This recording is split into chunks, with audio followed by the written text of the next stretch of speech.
your business, Preston, what are you seeing, and what are some of the evolutions of mining the data in your business that is evolving?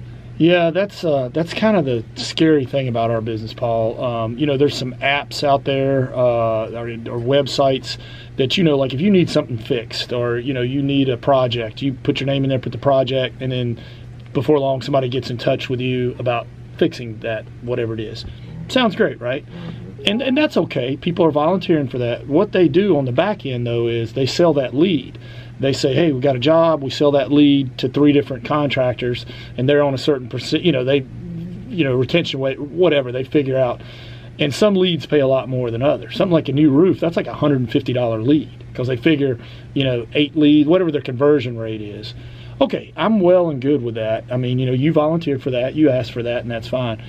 A lot of these companies are starting to realize, though, that a home inspection report is chocked full of stuff that people need fixing. My problem with this is, if they're not telling you this and you're not volunteering this information, there's a problem there.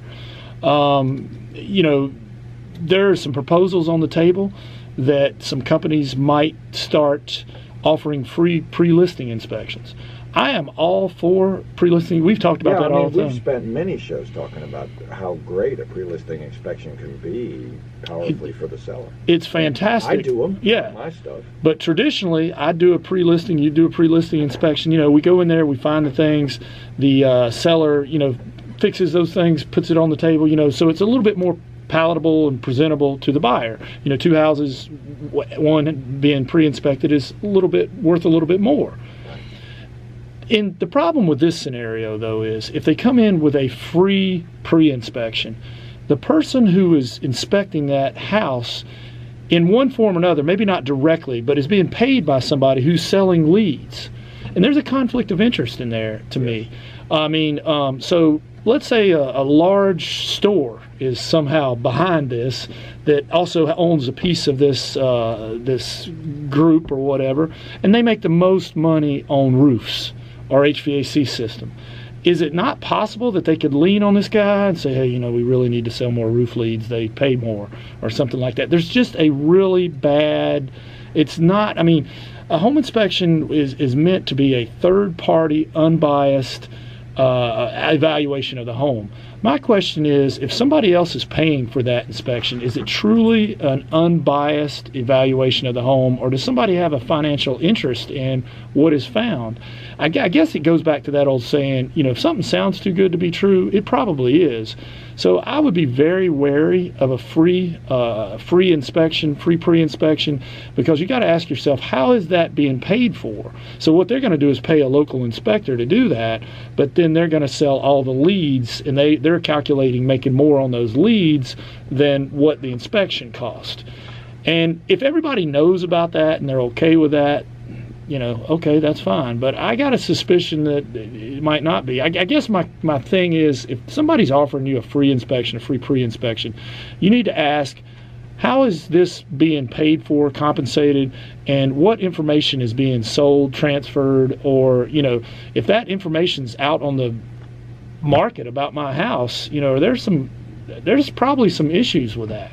Yeah, I mean, I would expect at some point, you're talking about the beginning of an evolution and look how it has evolved in real estate. When a home goes on the market. Now there are companies that sell your pictures. Right. They sell your leads, they sell your data, they sell the owner's data.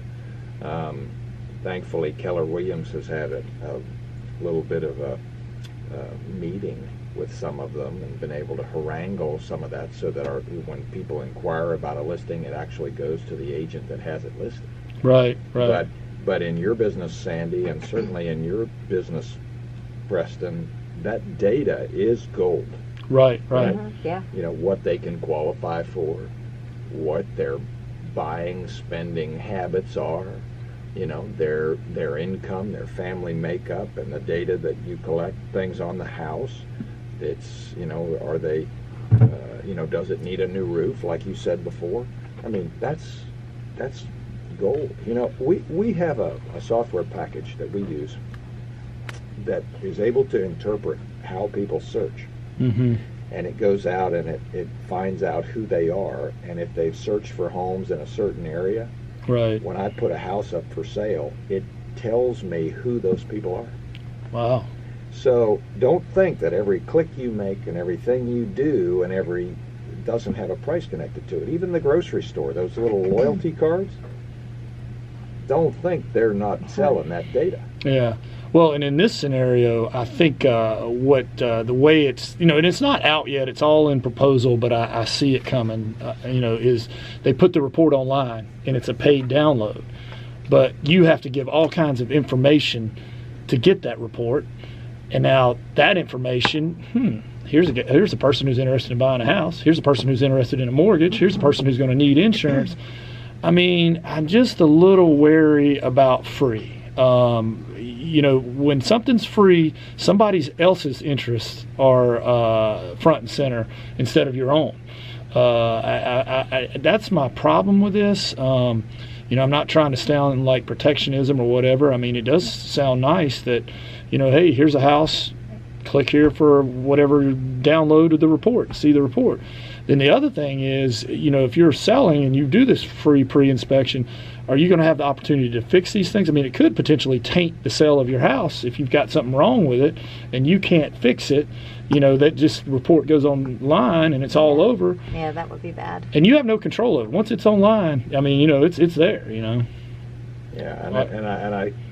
I think that all, with all of the breaches and all of the security things that are going on, picking up the phone sounds a lot more appealing. Yeah, no kidding. Well, and I know in some instances, the idea of like when there's a hot market and it's a bidding war, to have that report on the front end, I totally think that's a great idea, but I just don't know if this is the answer. I kind of there's some consequences to all this stuff that don't come out good. Right.